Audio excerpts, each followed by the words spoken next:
दुसरा प्रकार आपण पाहणार आहोत तो म्हणजे आत्मकथन. मी पुन्हा एकदा सुरू केला कारण की आपला झाला नसता त्यामध्ये. आत्मकथन हा सर्वात लिहिण्यासाठी एकदम सोपा आणि सरळ प्रकार आहे. सबसे इजी प्रकार अगर टाइप निबंध का कौन सा है तो वो है आत्मकथन और दूसरा है वैचारिक. तर आपण पहिल्यांदा पाहणार आहोत आत्मकथन कशा प्रकारे लिहायचं असतं. पहा तर मग, आत्मकथन म्हणजे स्वतःच्या आयुष्याविषयी स्वतः सांगितलेली माहिती किंवा वृत्तांत होय. किसे कहेंगे आत्मकथन? जब हम खुद के जीवन के बारे में खुद बताते हैं कि मेरे साथ ऐसा ऐसा हुआ, इस प्रकार हुआ, क्या हुआ, कैसे हुआ. जब हम खुद व्यक्त होते, खुद बताते हैं, तब उसे कहा जाता है आत्मकथन या आत्मवृत्त. इसे बहुत सारे शब्द हैं, कैफियत भी कहते हैं, कहाणी भी कहते हैं, मी बोलतोय ऐसे भी कहते हैं, मनोगत हा शब्दसुद्धा त्या ठिकाणी काय होतो, वापरला जातो. आत्मकथनात आपण सजीव किंवा निर्जीव वस्तू स्वतः बोलत आहेत अशी कल्पना केलेली असल्याने या निबंधाचे लेखन प्रथम पुरुषी एकवचनी असावे. आत्मलेखन इस प्रकार में हम सजीव के साथ साथ निर्जीव वस्तु का भी आत्मकथन लिखते हैं और वो वस्तुएं हमारे साथ स्वयं बात करती. जैसे फळ्याचे आत्मवृत्त, मी फळा बोलतोय, फळा म्हणजे ब्लॅकबोर्ड. झाडाचे आत्मवृत्त, झाड भलेही सजीव आहे लेकिन झाड बोलू शकतं का? नाही. त्यानंतर पुस्तकाचे आत्मवृत्त, पुस्तक बोलू शकतं का आपल्याशी? नाही. तर अशा प्रकारे त्या निर्जीव वस्तू आपल्याशी काय करत आहे, स्वतः बोलत आहे. अशी ज्यावेळी आपण कल्पना करतो त्यावेळी या निबंधाचे लेखन प्रथम पुरुषी एकवचनी असावे. प्रथम पुरुषी एकवचनी असावे. म्हणजेच लिखते समय यहाँ पर मी ये सर्वनाम का प्रयोग यहाँ पर होता है. हिंदी में जैसे होता है मैं पेड़ हूँ, मैं पेड़ बोल रहा हूँ, त्या प्रकारे मी. माणसाप्रमाणे निर्जीव वस्तूंनाही सुखदुःखे असतात. सुखदुःखे यासारख्या भावभावना असतात. मतलब इस आत्मकथन के पीछे निर्जीव वस्तुओं को भी भाव भावनाएँ होती है, उनको भी दुख होती है, तकलीफ होती है, उन्हें भी दर्द होता है. और अशी कल्पना करून, ऐसे कल्पना करते हुए जब हम लेखन करते हैं तो उसे क्या कहते हैं, आत्मकथन कहते हैं. जैसे पुस्तक आत्मकथन, पुस्तक को देखो कैसे भी हम तो मोड़ तोड़ देते हैं, ऐसे किताब को फोल्ड करके रखते हैं. अगर हमारी उंगली को ऐसे फोल्ड करके कोई रखा तो हमें तकलीफ होती है क्या? नहीं होती है. तो उसी प्रकार से ऐसे भाव भावनाओं को, सुख दुखों को जब हम उनके जगह पर रहकर, उनके जगह पे कल्पना कर हम स्वयं वो है ऐसी कल्पना करते हुए जब हम उस बात का लेखन करेंगे तर त्याला काय म्हणतात, आत्मकथन असे म्हणतात. आत्मकथन करताना कोणत्या गोष्टी लक्षात घ्याव्यात पहा. आत्मकथन करताना या गोष्टी लक्षात घ्याव्यात. आत्मलेखन करताना प्रथम पुरुषी मी या सर्वनामाचा उपयोग करावा. जैसे मैंने अभी कहा मी, हो मी झाड बोलते, हो मी पुस्तक बोलत आहे.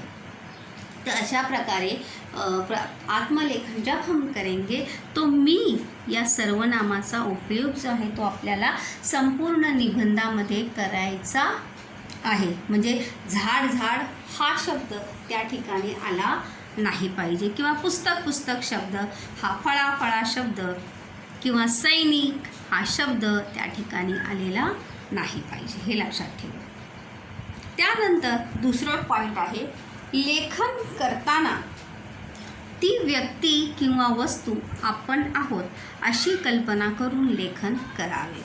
जब भी हम आत्मकथन करेंगे बच्चों, तो तब ये बात हमें याद रखनी है कि ती व्यक्ति किंवा ती वस्तू म्हणजे सैनिक आपण स्वतः आहोत, राष्ट्रध्वज आपण स्वतः आहोत, टेबल आपण स्वतः आहोत, फळं आपण स्वतः आहोत, अशी कल्पना करून आपल्याला काय करायचं आहे, लेखन करायचं आहे. लेखन करताना आपण वाक्यप्रचारांचा तसेच म्हणींचा योग्य त्या ठिकाणी उपयोग करावा.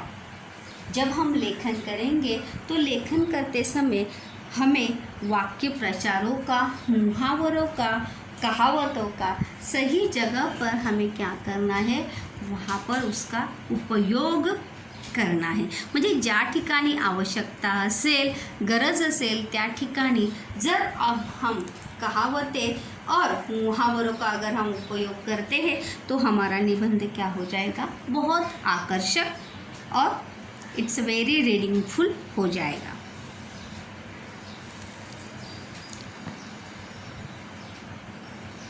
आत्मवृत्त लिहिताना त्या व्यक्तीच्या किंवा वस्तूच्या भावभावना आपण स्वतः अनुभवले आहेत अशा स्वरूपात व्यक्त कराव्यात. बहुत ही महत्वपूर्ण बात है कि जब हम आत्मकथन करेंगे तो उस व्यक्ति की या उस वस्तु की भाव भावनाओं को, दुखों को, खुशी को, गम को हमने खुद महसूस किया है, खुद अनुभव किया है, इस स्वरूप में उसका क्या, इस स्वरूप में वो क्या होनी चाहिए, व्यक्त होनी चाहिए.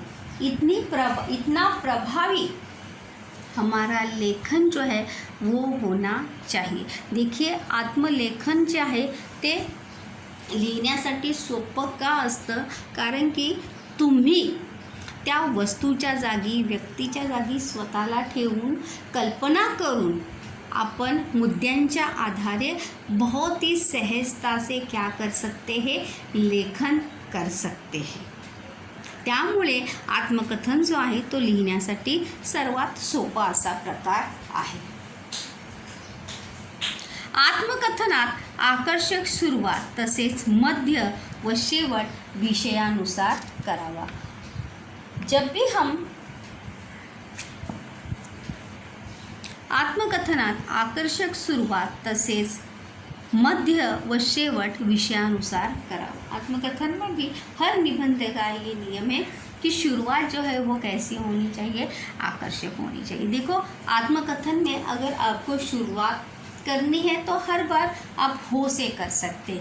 हो मी पुस्तक बोलते, हो मी फळा बोलते, हो मी झाड बोलतोय, अशा प्रकारे जर आकर्षक सुरुवात केली तर आपण मध्य जो है हमें पॉइंट क्या, देखो यहाँ पर आत्मकथन में प्रस्तावना का पैराग्राफ जो है बहुत ज़रूरी है शुरुआत में, की कशा प्रकारे आपण या निबंधाची काय करू सुरुवात आपण कशा प्रकारे करतो याला फार महत्त्व आहे. आणि त्याचबरोबर त्याचा शेवट आणि मध्यसुद्धा तेवढाच महत्त्वाचा आहे.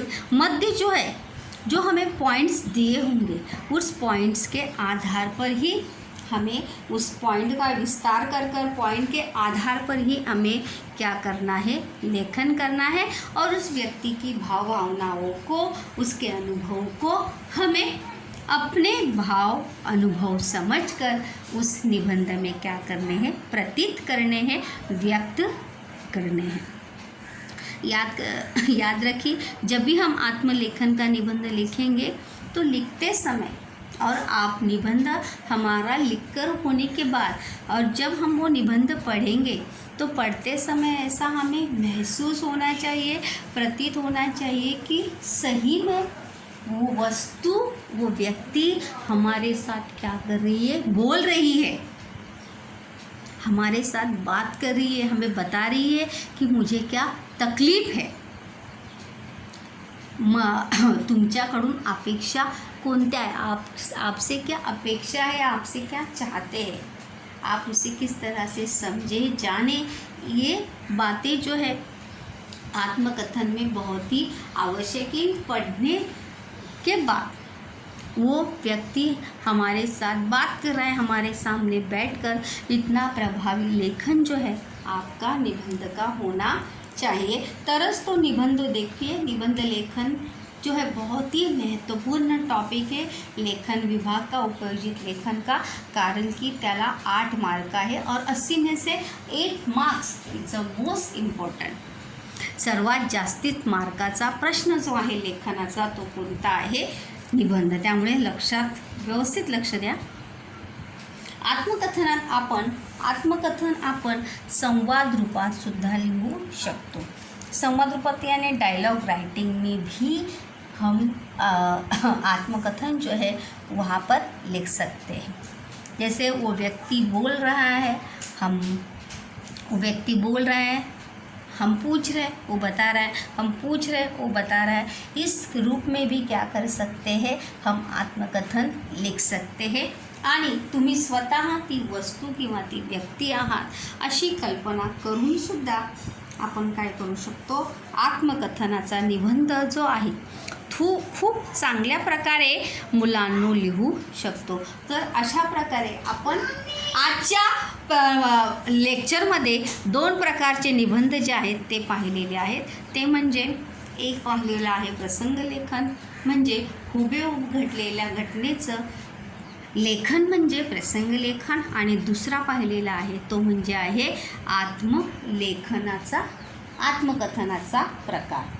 म्हणजेच ती व्यक्ती, ती वस्तू, मग ती सजीव असो निर्जीव असो, त्या वस्तूच्या जागी, त्या व्यक्तीच्या जागी स्वतःला ठेवून किंवा तशी कल्पना करून, देखो आत्मवृत्त में काल्पनिकता असते। हा पॉईंट आपण या ठिकाणी ॲड करू शकतो की आत्मकथनात काल्पनिकता असते, तेला वाव असतो। वाव म्हणजे संधी।